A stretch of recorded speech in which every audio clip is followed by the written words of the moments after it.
ROs ہوں یا پھر کوئی عملہ وغیرہ ہو، لوگوں نے تحریک انصاف تک ثبوت پہنچا دیے ہیں۔ ڈر صرف یہ ہے کہ لوگوں کو کہ اگر یہ چیزیں نکل آئیں تو ہمیں نہیں چھوڑیں گے، اور صرف لوگوں تک نہیں یہ رہتے، ماؤں بہنوں بیٹیوں کی عزتوں پہ ہاتھ ڈالتے ہیں۔ اس قسم کے فرعون ہمارے اوپر مسلط ہو چکے ہیں، اب اس وجہ سے لوگ ڈرے ہوئے ہیں، اور تحریک انصاف بھی اس وجہ سے لوگوں کو بچا رہی ہے، سب کچھ سامنے نہیں لے کر آ رہی۔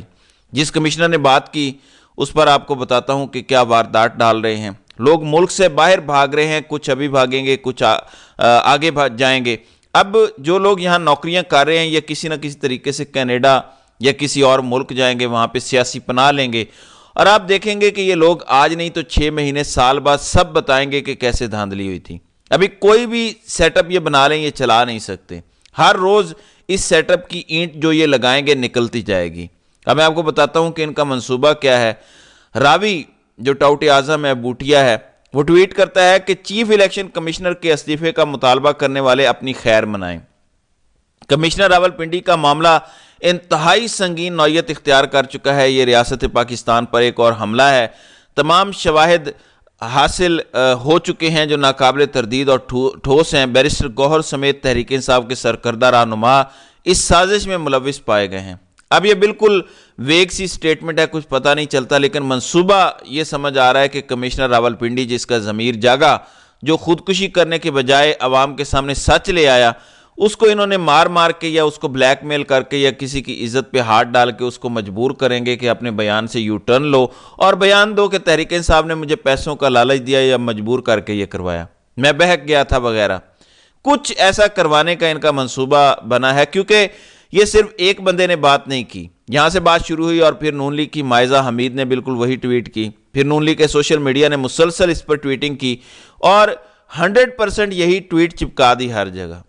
ایک منظم منصوبہ ہے جس کے تحت کمشنر راولپنڈی نے جو اعتراف جرم کیا، اور یہ سب کیمرے کے سامنے، انٹرنیشنل میڈیا کے سامنے کیا گیا، لیکن یہ اس کو اب مجبور کر رہے ہیں بیان بدلنے پر مار مار کے یا فیملی کے ذریعے دباؤ ڈلوا کر۔ عمران خان نے جیل میں رہتے ہوئے اس خدشے کا اظہار کیا ہے کہ وہ اب محفوظ نہیں ہے۔ ظاہر ہے اس کو قتل تو نہیں کر سکتے، اتنی آسانی سے کریں گے تو پھر پکڑے جائیں گے، تو اس سے بیان لینے کا پلان ہے، لیکن مسئلہ ان کا کچھ اور ہے۔ یہ اس کو تو پکڑ لیں گے، باقی جو سارے دھاندلی میں ملوث ہیں وہ آج تو آپ کے ساتھ گڈی گڈی کھیل لیں گے، 6 مہینے سال، ایونچولی اتنا دباؤ پڑنا ہے عوام کا کہ یہ سارے لوگ بولنے پر مجبور ہو جائیں گے۔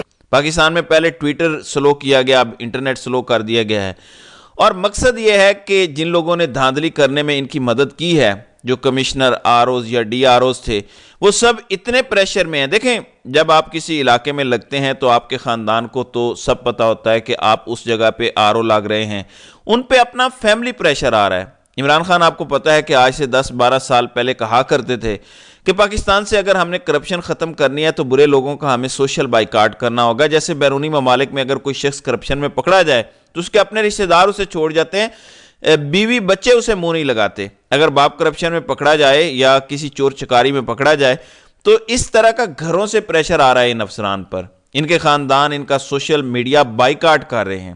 سوشل میڈیا اسی لیے بند کیا گیا ہے کہ ان کی تصاویر تحریک انصاف نے ہر جگہ پبلش کر دی ہیں کہ کہاں کہاں کون کون سے افسران ملوث ہیں، جس کی وجہ سے اب یہ پریشان ہیں اور انٹرنیٹ بند کر رہے ہیں۔ کیا اس سے سب کچھ چھپ جائے گا؟ مثلا آپ کو دکھاتا ہوں، یہ ہے جی 65,000 اور 22,000 کی لیڈ کو ہار میں بدلنے والے راؤ عاطف رضا، یہ DC DRO اٹک ہیں، غیاس گل خان یہ DPO اٹک ہیں، اشفاق انور یہ RO ہیں NA 49 کے، اور وقاص مارتھ یہ RO ہیں NA 50 کے۔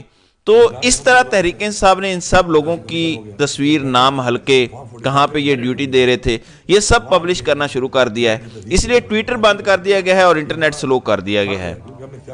میں آپ کو بتاتا ہوں ناظرین اکرام، پاکستان میں نارتھ کوریا سٹائل ڈکٹیٹرشپ کا پورا منصوبہ تیار ہے۔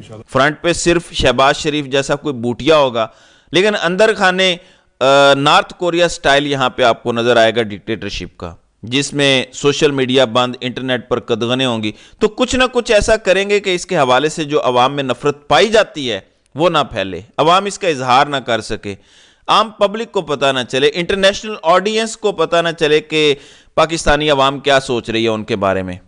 تو یہ صورتحال ہے۔ کیا یہ اس میں کامیاب ہو پائیں گے؟ مجھے نہیں لگتا کہ ایسا ہو پائے گا۔ تو ناظرین کرام، آپ کی اس ویڈیو کے حوالے سے کیا رائے ہے؟ آپ اپنی رائے کا اظہار کامنٹ سیکشن میں ضرور کیجئے گا۔